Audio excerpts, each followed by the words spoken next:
tal, doctor Tiki Barral? Soy un gusto enorme escucharlo. Le quiero hacer una consulta, porque yo también soy abogada y muchas veces, no sé si coincidirá conmigo, que muchos de los males que estamos atravesando hoy los argentinos parten del DNU 70/2023, que desreguló la economía, que desreguló parte del Estado, bueno. Yo te pregunto a vos como abogada, ¿puede ser que habiendo sido declarado inválido por el Senado, estemos discutiendo qué va a ser diputado? Atento, Tiki, vamos a hablar con un abogado en Derecho y Ciencias Sociales, ex juez, porque es especialista en Derecho Constitucional y estamos nosotros en riesgo porque la Constitución, para mí, no rige. Desde que ganó Milei, no rige. Y además hay desprecio del Poder Judicial, hay desprecio del Poder Ejecutivo, hay desprecio del Poder Legislativo. Es más, hay desprecio del poder que él es el titular. De hecho, dijo que el Estado es una organización criminal. ¿Y quién es el jefe de Estado? Claro. Entonces Milei es un criminal. No lo digo yo. Lo dice él mismo. Estamos en contacto con el doctor Miguel Rodríguez Villafañe, que escribe varios artículos. Ha escrito uno muy interesante respecto de la institucionalidad del país, cómo Milei hace cualquier cosa con el gabinete, cómo crea ministerios sin ley, todavía no entendiendo el rol de mandatario que tiene y cómo funciona la democracia. La verdad que no sé si le interesa, pero al menos las señales que da a 175 días es que hace lo que quiere, no le importa nada y que hay poca reacción de la clase política sobre eso. Digo, a los diputados dice que son rata, a los senadores también, a los gobernadores dice que los va a mear, sin embargo en el Congreso le están dando la derecha en algunas cosas, no en todas. Y quería preguntarle a él cómo ve esto. Doctor Miguel Rodríguez Villafañe, ¿cómo le va? ¿Cómo anda? Bienvenido aquí a Secreto de Sumario. Un gusto, Darío, como siempre, escucharte. Acá de esta Córdoba que tenemos que reflexionar tantas cosas, ¿no? Escúcheme, ¿cómo fue el tema del acto de Milei el otro día? ¿Había 200.000 personas? ¿Fue así? No llenaba media plaza San Martín. Además él había puesto un palco que avanzaba sobre la plaza y había muchas sillas de funcionarios. No, de ninguna manera. Porque acá, viste, nos venden como que, y en realidad yo hablé con mi hermana, vive en Córdoba, que fue muy poca gente y muchos fueron a ver al showman, no al presidente. Y sí, y además había un control policial tremendo. De cualquier forma, eso merecerá que nos analicemos en alguna otra oportunidad, porque acá el tema del cercenamiento de la libertad de expresión es grave. Fíjate, te doy dos ejemplos que ha pasado. Por ejemplo, generalmente el discurso del presidente, que será el 1 de marzo, la cadena nacional comienza minutos antes que el presidente suba al estrado y va a hablar. Tal cual. Esta vez empezó desde el peregrinaje desde la Casa Rosada en auto hasta el Congreso. Si ustedes se fijan, al entrar en cadena, obligaron a que ningún móvil de otros canales transmitiera lo que estaba pasando. Por lo tanto, solo el dron del gobierno era el que iba filmando y en ningún momento filmó la gran cantidad de gente que había a los costados reclamándole al presidente un cambio. Solo fue el auto y eso estaba en cadena, por lo tanto, si alguien tenía otro móvil no lo podía transmitir. Y cuando entró a la casa, digamos, al Congreso, había un solo canal, que era el canal del Congreso, que largaba la señal, y fíjate que nunca enfocaba a la oposición. Nunca, es verdad. Yo pensé que no estaban, escúcheme, doctor, yo pensé ese día que no estaban, porque no había ningún... Aún más, hay un hecho gracioso, paradigmático, que después se comentó, que había un diputado que toda la sesión estuvo de espalda al presidente. Nunca lo supimos. Claro.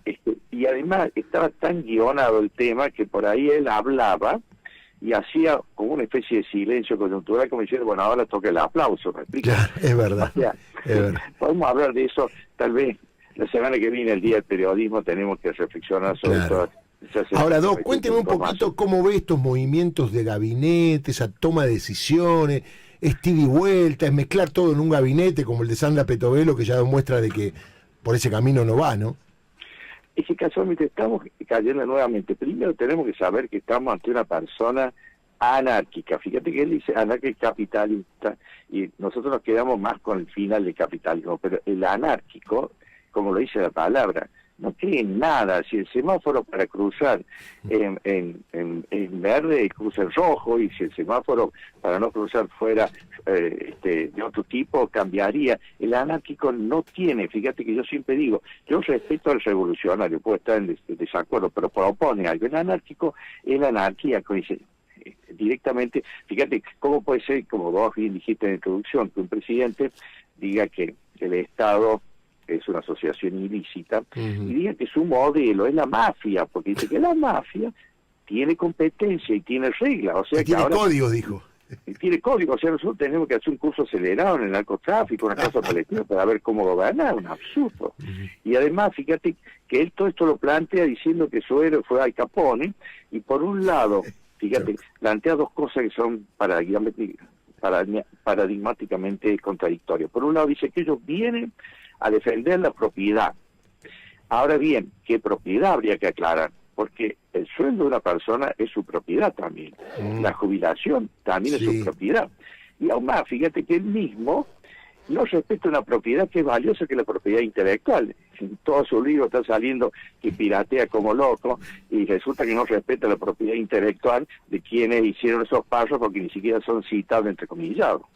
O sea, esto habla casualmente de ese concepto anárquico, que a veces a nosotros, en el caso de uno que es constitucionalista, claro, te pone mal porque uno tiene la Constitución, son reglas de juego, que no son cualquier regla de juego, el gran convenio que nos une.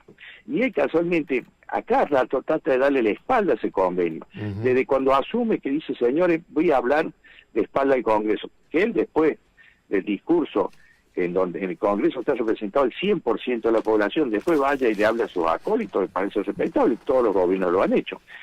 Pero darle la espalda, es decir, señor, no me importa tu institucionalidad, ¿qué está diciendo ahora? O me aprueban la ley base, o yo saco DNU. Claro. O sea, directamente... Una extorsión, doctor, es extorsión, ¿no? Extorsión. Fíjate que lo del gabinete yo lo quise escribir porque no parece una cosa menor. Fíjate el detalle. Él dice que el doctor Guillermo Franco, que es el actual ministro, digamos que era el ministro del Interior, pasa a ser jefe de gabinete, y que el ministro del Interior pasa a ser secretaria del Interior. Acá quería hacer una aclaración previa, porque la gente en general no conoce esta institución del jefe de gabinete que se incorporó en el año 1994. El objetivo de esa reforma constitucional tenía dos objetivos: morigerar un poco la facultad que tiene el presidencialismo, pero por otro lado también tener un fusible que quería imitarse al parlamentarismo europeo, de una persona que tuviera la responsabilidad política ante el Congreso y ejerciera la administración general del país, una especie a su vez de fusible que pudiera eventualmente saltar sin que le tocara la cabeza al presidente. Un poco esa era la lógica.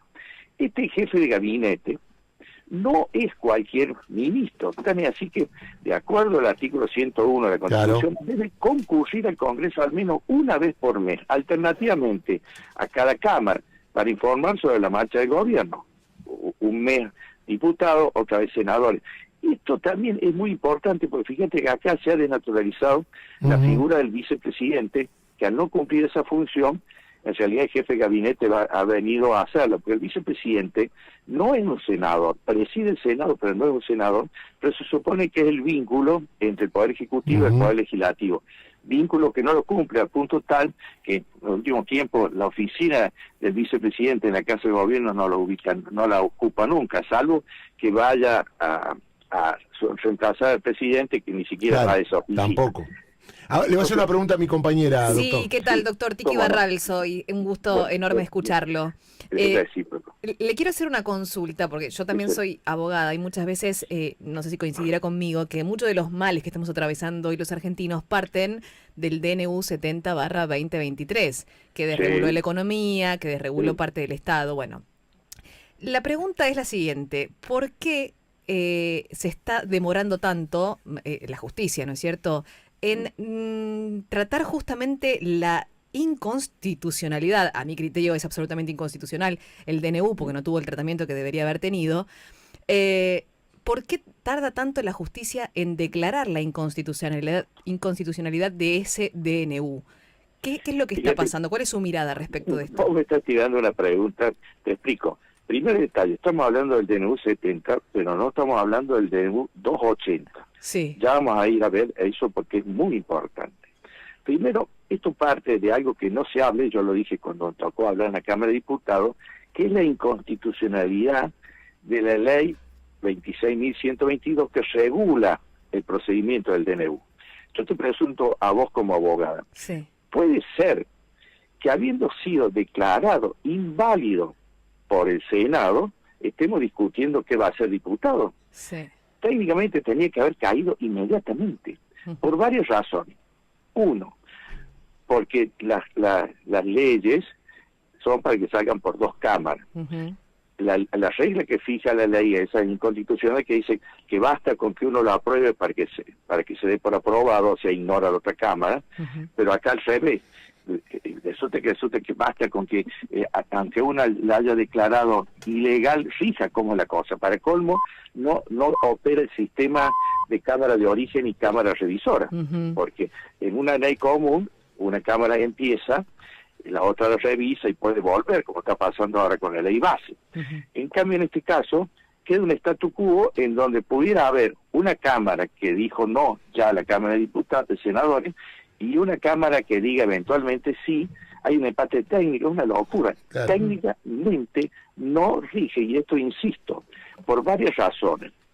Porque una cosa, fíjate, la Constitución, en el único lugar donde dice con esta firmeza que algo no es válido es acaso el artículo 99, inciso 3, que dice que si el presidente se arrogara facultades del Poder Legislativo, dicho acto, y dice, es nulo. Aclara, absoluto, y como si queda duda, insanable. Si algo es nulo, absoluto, insanable, no nace. Si no nace, no rige. Está claro. Entonces, acá el Poder Judicial tiene grandes deudas, podemos hablar, fíjate que yo estaba adentro y renuncié casualmente por la incoherencia del Poder Judicial ante la ley de indulto de genocida. Pero el tema es acá, si algo es nulo, no existe, y lo que no existe, lo que pasa es que acá están usando un criterio que es inaceptable, decir, mientras no lo deroga el rige, nunca puede regir, y todo lo que se está haciendo en base al 70 es nulo. Pero te agrego de lo que no se habla, que es el 280. ¿Qué es el 280? Sí. El miércoles antes de Semana Santa, el presidente saca el DNU 280. ¿Qué importancia tiene ese DNU y por qué? Me retrotraigo. En diciembre del año pasado, el 29 de diciembre, saca un decreto del presidente que sí, ese es válido, no es DNU, el decreto 88, por el cual, yo uso la palabra que espero que se entienda a los oyentes, reconduce el presupuesto del 2023. Claro. Reconducir, es decir, lo trae como si rigiera. Sí.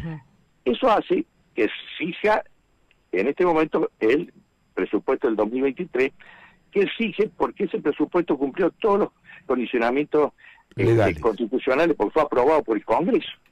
Primer detalle, tener en cuenta, y yo se lo he dicho a muchos gremialistas, en ese presupuesto estaba previsto el FONIT, el Fondo de Incentivo Docente.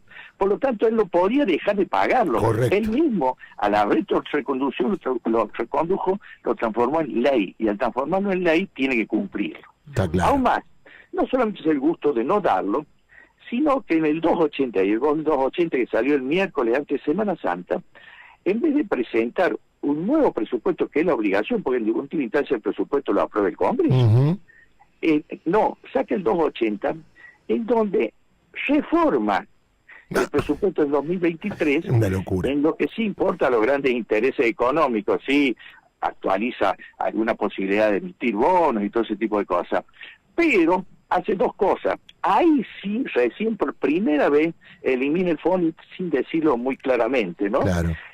Y ahí hace otra cosa, no actualiza los montos de los presupuestos universitarios. Claro, ahí se arma el lío. Doc, mire, me pasé de las noticias. Si un día anda por Buenos Aires, lo quiero invitar acá al piso. Usted sé que viene porque es muy interesante. Es como una clase de derecho que está dando. Y los términos de la radio a veces son tiranos, así que usted lo sabe muy bien. Le agradezco mucho, saludo a todos los cordobeses, mis amigos. Yo soy cordobés, usted lo sabe. En la semana del Cordobazo. Les mando un abrazo grande. Así es, un abrazo especial. Gracias a ustedes. Buenos días.